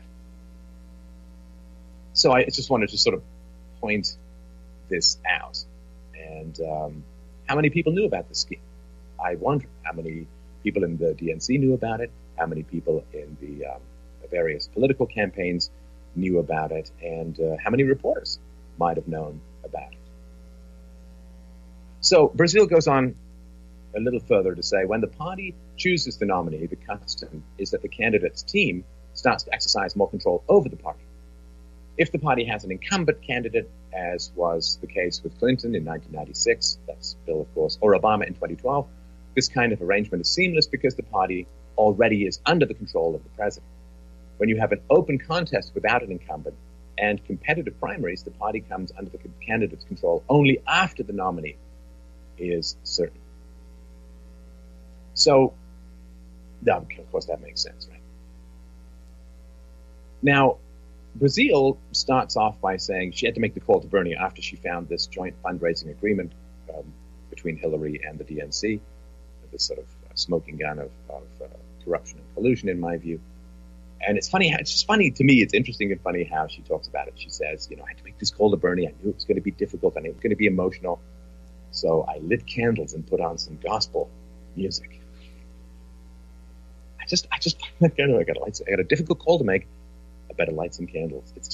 It's a male-female thing, I guess. Like I can't imagine, I don't know, Trump or me or anyone saying, I got a difficult call to make. Better put on some incense. That I just thought was kind of an interesting detail. So she writes, I told Bernie I had found Hillary's joint fundraising agreement. I explained that the cancer was that she had exerted this control of the party long before she became its nominee. Had I known this, she says, I never would have accepted the interim chair position, but here we were with only weeks before the election. Bernie, she said, took this stoically. He did not yell or express outrage. I think you misspelled cuckily. I mean, this is the guy who, some BLM protester grabs the microphone and he's like, okay, here you go. Well, and of course he's going to take it stoically. I mean, he kind of has to. Why? Because he's a socialist. And here was the DNC in true socialist fashion, taking the votes that Bernie Sanders had earned and handing it to someone else. Just like socialists do with everyone's money, just like the left wants to do with everyone's money. So, yeah, good. He got a nice taste of socialism. I guess there really wasn't much for him to get upset about. So she goes on to write, instead, he asked me what I thought Hillary's chances were. The polls were unanimous in her winning. But what he wanted to know was my own assessment. Ah, yes, well. So Scott Adams, in his new book, Win Bigly, writes about this, that he, Mike Cernovich, myself, and a bunch of other people, and Coulter, of course, were way early in predicting a Trump victory. And I myself was they can't prove this, I'm just telling you, I was more certain even than I said publicly because I didn't want overconfidence to be the weakness. So, this is way back in the day that summer of 2015, I first predicted it and stayed true to it even through all of the ups and downs and Pussygate and so on. And so it's interesting to me when the polls, and most of the mainstream media gave Hillary, even the night of the election, a 98% chance of winning. And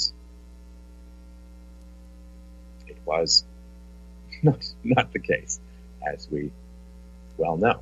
So when Bernie asks Donna, well, what do you think Hillary's chances are? I don't know if she publicly said, I don't think she's got as good a chance as everyone thinks. But now, of course, in hindsight, with all the information, she says, I had to be frank with him. I did not trust the polls, I said. I told him I had visited states around the country and I found a lack of enthusiasm for her everywhere. I was concerned about the Obama coalition and about millennials. I urged Bernie to work as hard as he could to bring his supporters into the fold with Hillary and to campaign with all the heart and hope he could muster. Now that's, again, an amazing confession to me. She has just found out how rigged and corrupt the entire process was, driven by Hillary Clinton's campaigns propping up of the DNC financially, and with this side deal, sidebar, which I don't think was available to anyone else, at least that's what they say. So she's just found out exactly how corrupt the whole process is. And she's still urging Bernie Sanders to do everything he can to make sure this corrupt witch gains control as leader of the free world. Now that's a team player, to put it as nicely as humanly possible. And now Bernie Sanders has been told just how corrupt the entire process was, and now he's being urged to find it in his heart to make sure that this entirely corrupt politician ends up with control over nuclear weapons. Amazing. So she goes on to write, he might find some of her positions too centrist and her coziness with the financial elites distasteful, but he knew, and I knew, that the alternative was a person who would put the very future of the country in peril. I knew he heard me. I knew he agreed with me, but I never in my life had felt so tiny and powerless as I did making that call. And you see, this is what has to happen psychologically with people, with half of America or more, half of the world or more, is that the worse and worse Hillary appears, the worse you have to paint Donald Trump. Of course, right?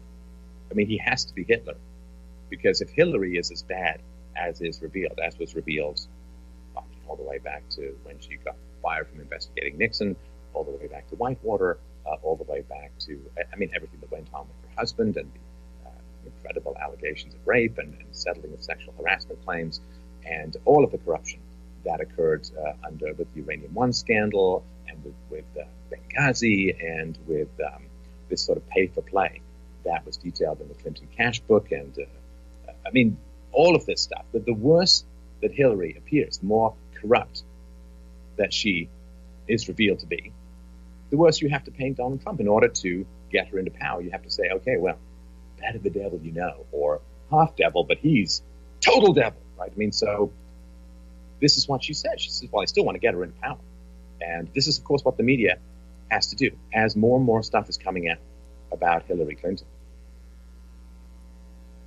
they have to paint Donald Trump as even worse, because otherwise the alternative is that everyone who supported Hillary Clinton was entirely wrong and in the bag with a corrupt politician, versus the people who supported Trump were not. So it's just so you understand why he has to be painted with such darkness, with so many dark brushstrokes. So she goes on to say, when I hung up the call to Bernie, I started to cry, not out of guilt, but out of anger. We would go forward. We had to. No, you didn't. Now, call me conspiratorial, call me crazy, call me a cat, but I don't genuinely believe, or generally believe, that this stuff kind of happens by accident.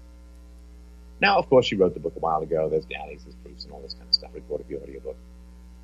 But I don't believe this stuff entirely comes out of accident, out of nowhere. Now, my question is, of course, she's marketing its genius, because now she's going to sell the book to the Trump supporters. She's going to sell the book to the right, whereas it will cost her some sales on the left, but she'll make up for it enormously by people on the right who will read the book. But it's really quite remarkable, because it is rare for this kind of criticism to occur among leftists. So the fact that Brazil is throwing Obama and Hillary under the bus at the moment is quite remarkable. And it makes me wonder if she knows anything that may be coming down the pipe that she may be implicated in. There's a lot of stuff going on around Hillary at the moment, around the Podestas at the moment. And I wonder if she has some insight or knowledge about what might be coming down the pipeline regarding the Clintons. Is Obama going to get scooped up in the Uranium One investigation, should such occur? Maybe she knows something. Maybe she's trying to distance herself. Maybe, I don't know. But there are some very interesting lessons in this. It always was kind of confusing to me, and to a lot of people, why Hillary was so inattentive and pretty much lazy when it came to campaigning. I mean, she went forever without doing press conferences. She didn't travel that much. She just didn't seem to be that motivated. And to some degree now we know why. Of course, she wasn't in much danger from Crazy Bernie, right? Because it seems like she had the entire situation under control. So it doesn't look like she was under much stress from Bernie or others. And then, of course, everyone was telling her that she was going to win.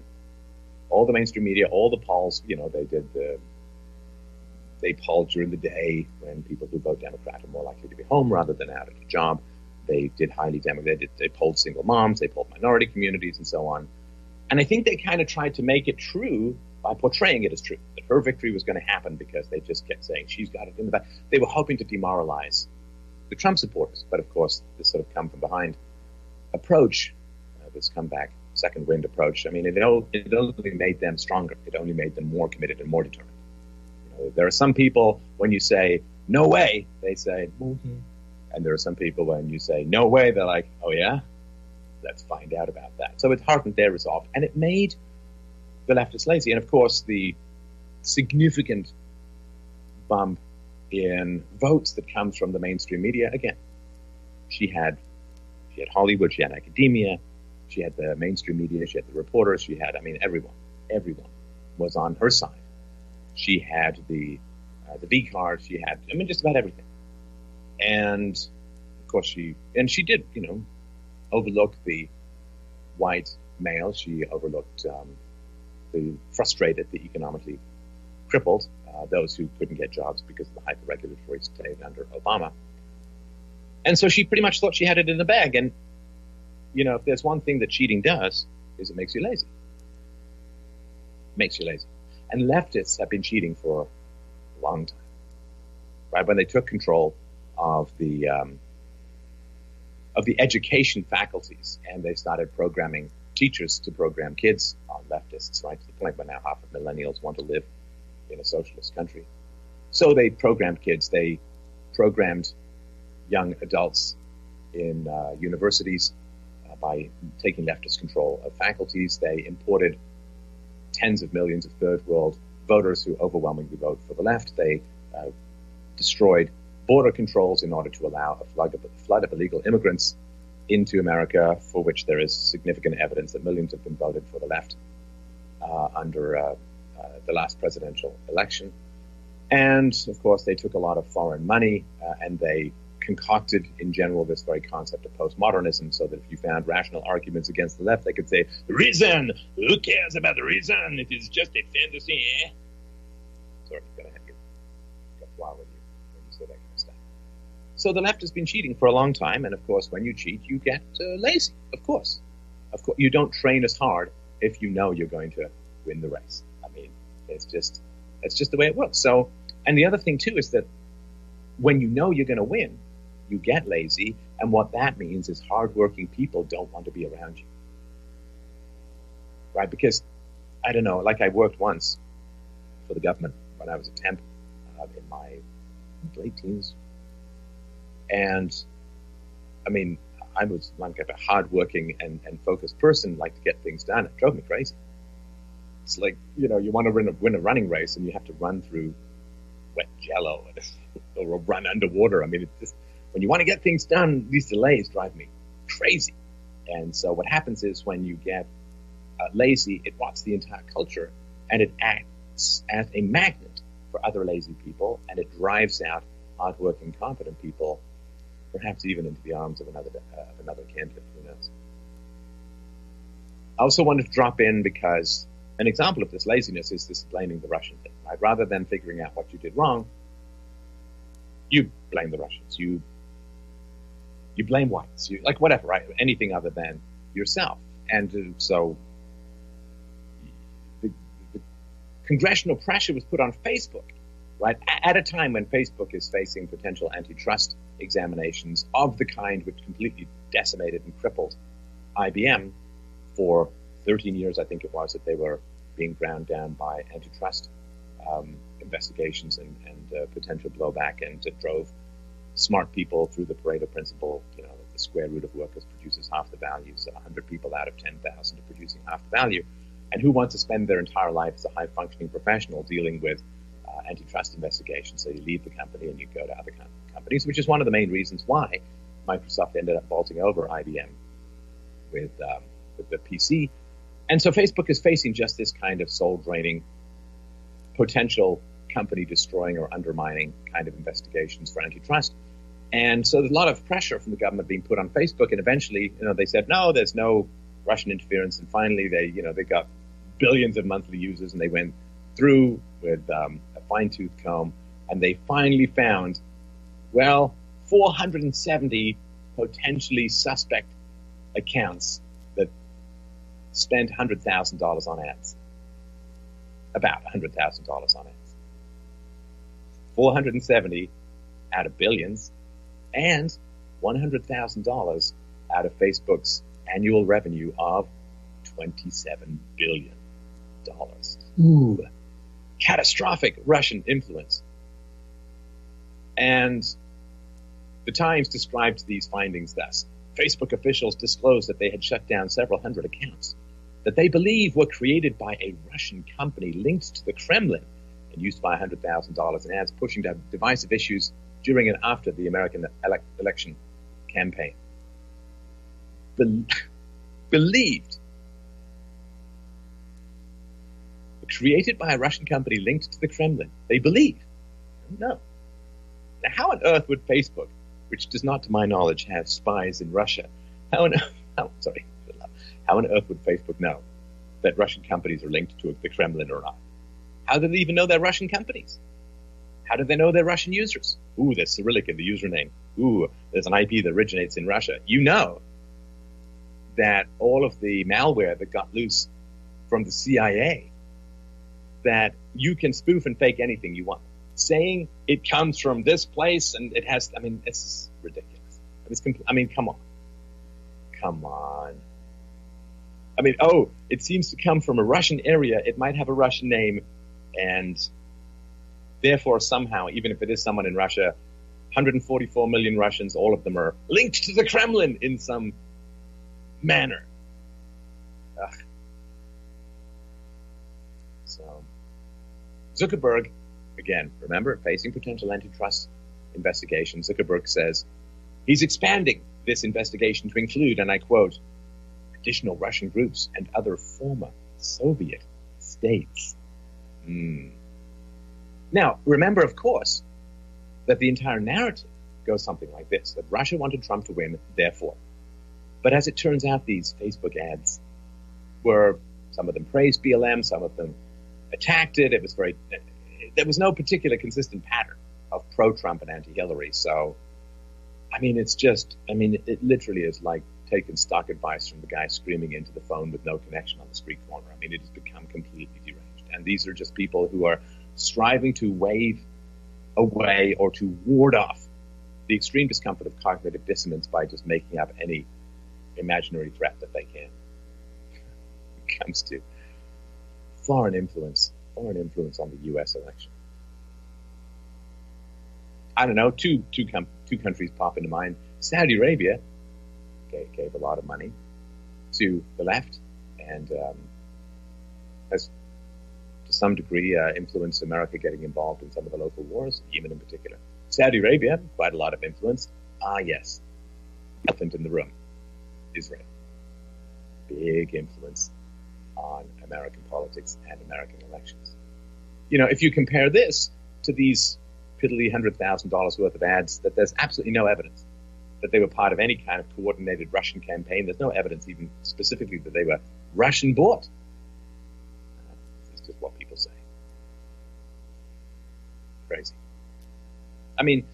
You got 3,000 ads costing about $100,000 spread over 2 years.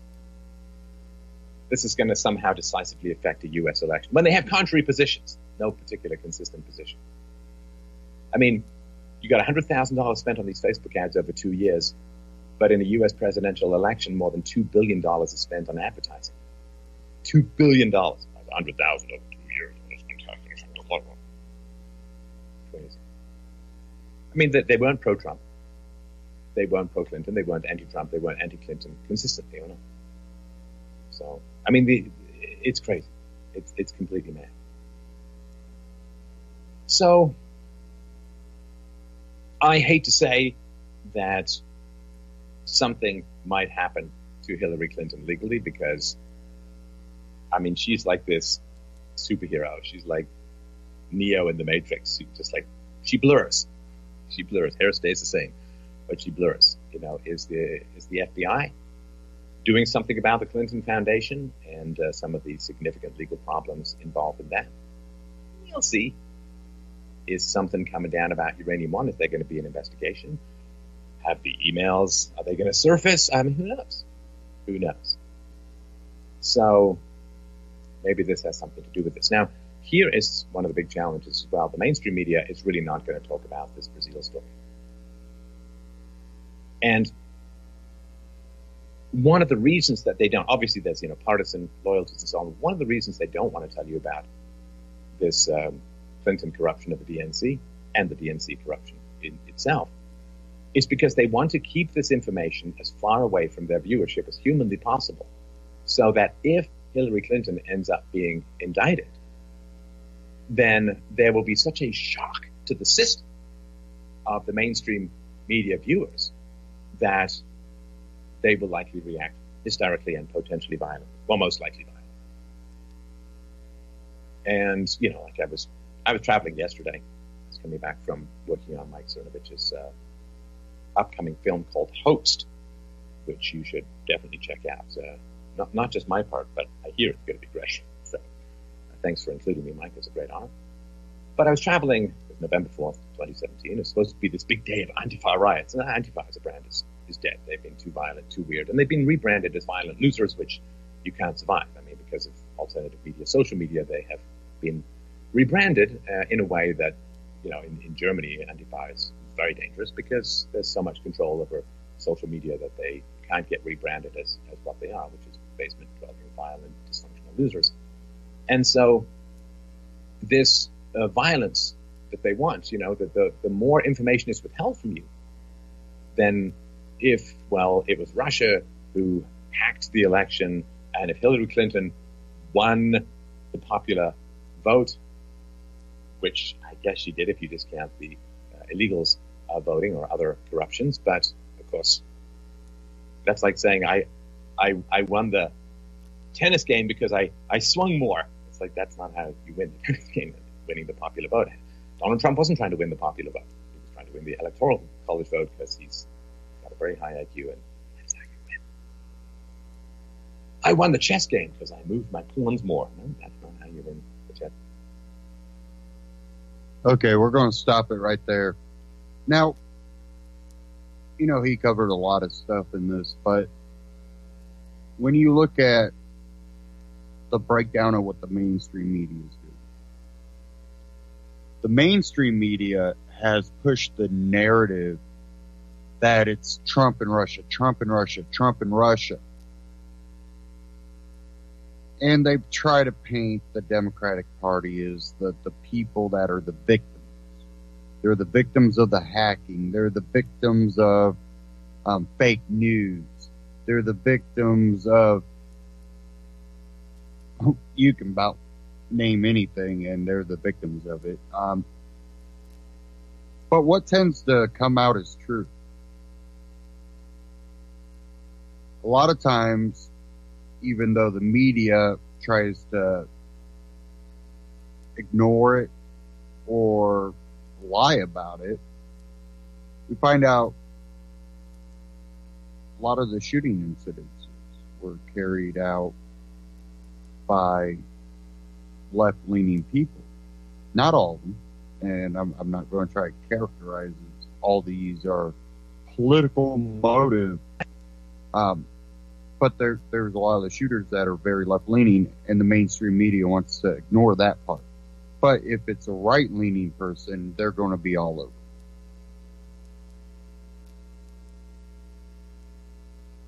And when you look at how they've treated this whole incident, with whether it be the hacking, or the Russia Gate, or, the Donna Brazil. The mainstream media will very, very quickly skim over, Donna Brazil put out this book and, she's calling out people. Yep. Anyways, in today's news, Russia and Trump, when the information comes out about the connection between Hillary Clinton, the Clinton Foundation, Uranium One over in Russia, what did you tend to see in the mainstream media? Mainstream media completely ignore that. They skimmed over it real super quick. And then the FBI quickly also indicts. Who? Who did they indict? Manafort. Oh, yeah, because of Russia and Trump. Hold on. There's actual correlations here. We already have the information that the Clinton Foundation got donations, that Bill Clinton got paid to go to Russia, and this Uranium One. We have that information. We don't have to wait for the FBI to put this information out. It's already out there. What information have they put out about connections between Manafort and Russia? Pretty silent out there. Wonder why? Oh, because a lot of people have looked into it, and they couldn't find the correlation. We can definitely find bad things about Manafort. We can definitely find bad things about certain people. We can assume. But assumptions led to a investigation that turned into indictment that has nothing to do with the intent of the investigation. Wow. Kind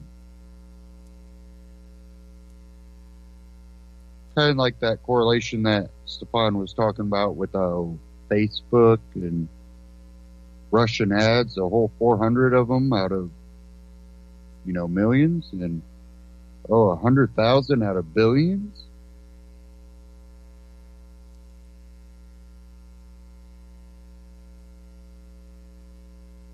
One thing he brought up there towards the end was how the media is hiding this, how they're making it a non-issue. What, Hillary?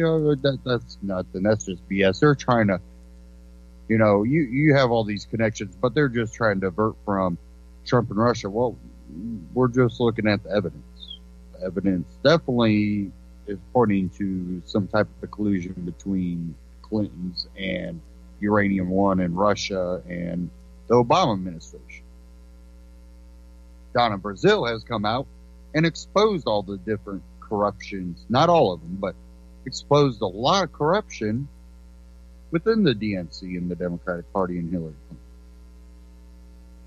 which only further bolstered the evidence that we have that there's a Clinton-Obama Uranium One connection.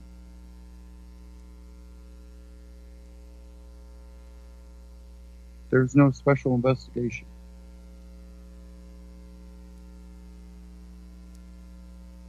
And again, I'm going to point out, I don't like Trump, but I really don't like Hillary or the Democrats. I don't like the Republicans. I don't like most politicians. Very, very few that I have a little bit of respect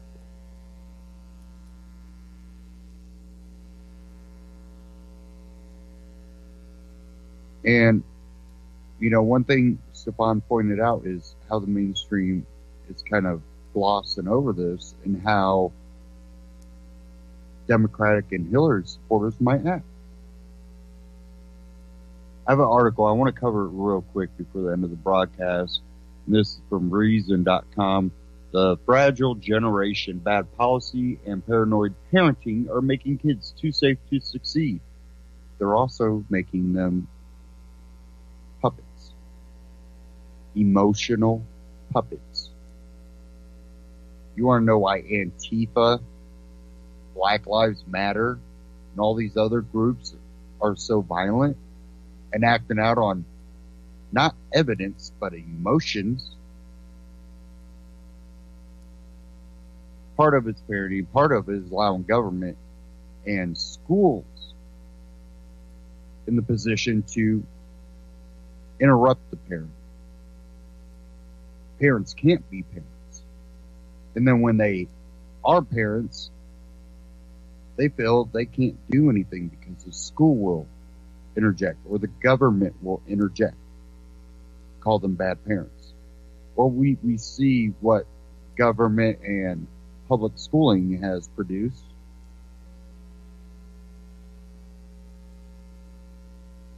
Guess what? Government, public schools, teachers, principals, school boards, you're worse at it.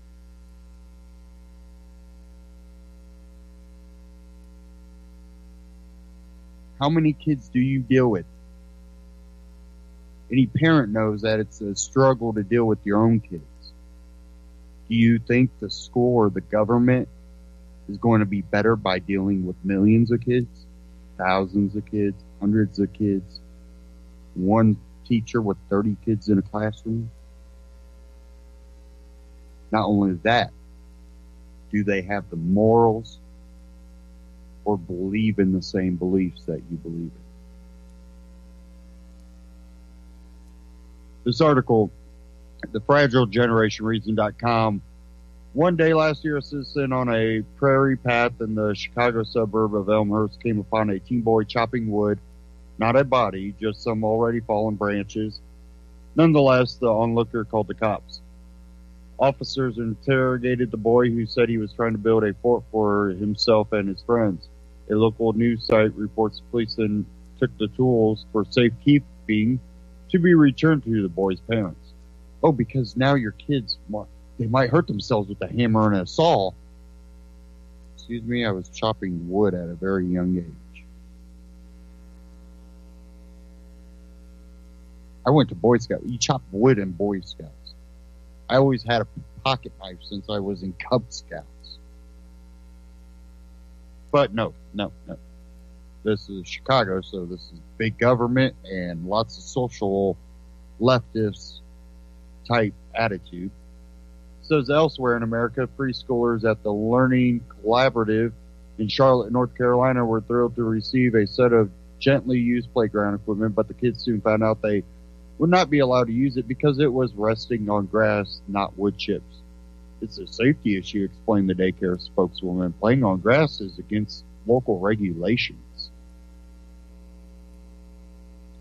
And then there was a query that ran in Parents Magazine a few years back. Your child's old enough to stay home briefly, and often does, but is it okay to leave her and her playmate home while you dash to the dry cleaner? Absolutely not, the magazine averred. Take the kids with you or save your errand for another time. After all, you want to make sure that no one's feelings get too hurt if there's a squabble. The principle here is simple. The generation of kids must be protected like none other. They can't use tools, they can't play on grass, and they certainly can't be expected to work through a spat with a friend. And this, it could be argued, is why we have safe spaces on college campuses and millennials missing adult milestones today. We told a generations of kids that they can never be too safe, and they believed us. Safety first. We've had the best of intentions, of course, but efforts to protect our children may be backfiring. When we raise kids unaccustomed to facing anything on their own, including risk, failure, and hurting feelings, our society and even our economy are threatened. Yet modern child rearing practices and laws seem all but designed to cultivate this lack of preparedness. There's the fear that everything children see, do, eat, hear, and lick could hurt them. And there's a newer belief that has been spreading through higher education that words and ideas themselves can be traumatizing. How did we come to think a generation of kids can't handle the basic challenges of growing up? Beginning in the 1980s, American childhood changed for a variety of reasons, including shifts in parenting norms, new academic expectations, increased regulation, technological advances, and especially a heightened fear of abduction. Missing kids on milk cartons made it feel as if this exceedingly rare crime was rampant. Children largely lost the experience of having large swaths of unsupervised time to play, explore, and resolve conflicts on their own. This has left them more fragile, more easily offended, and more reliant on others. They have been taught to seek authority figures to solve their problems and shield them from discomfort, a condition psychologists or sociologists call moral dependency. This poses a threat to the kind of open-mindedness and flexibility young people need to thrive at college and beyond. If they arrive at school or start careers unaccustomed to frustration and misunderstandings, we can expect them to be hypersensitive. And if they don't develop the resources to work through obstacles, molehills come to look like mountains. This magnification of danger and hurt is prevalent on campus today. It no longer matters what a person intended to say or how a reasonable listener would interpret a statement. What matters is whether an individual feels offended by it. And you can read the rest of that article. I really urge you to at reason.com. We are coming up on the end of the broadcast. But this, one thing that I have done on this show from the very beginning is to really push parents to be more involved with their kids when it comes to their education and their moral upbringing and their social upbringing. And I've really been a pusher for homeschooling. And there's still some good private schools, but a lot of the private schools are going more towards the setup that you see in public schools with a couple little added things. But there are still some. A lot of them are getting expensive. That's why homeschooling for most people would actually be better off. And people are like, well, both parents have to work. There's ways around it. There's things that you can do to make it possible. And I really urge people to push to do that, because it's not going to get better in the public schools. It's only going to get worse. And that has been proven as soon as most schools became public, when the federal government started dictating. We teach the kids less, baby them more. And now we're dealing with the effects of it. I even think my generation was, my generation for, and 10 years before that. I think these generations are not as great as the generations before when it comes to knowledge, basic knowledge. When I'm talking mathematical skills, these kids nowadays, I never really thought Common Core would be as bad on the kids. I knew it was going to be bad, but the amount it has grown, it's just unbelievable. But stay tuned here on UCY. Great broadcast coming up after this. Thank you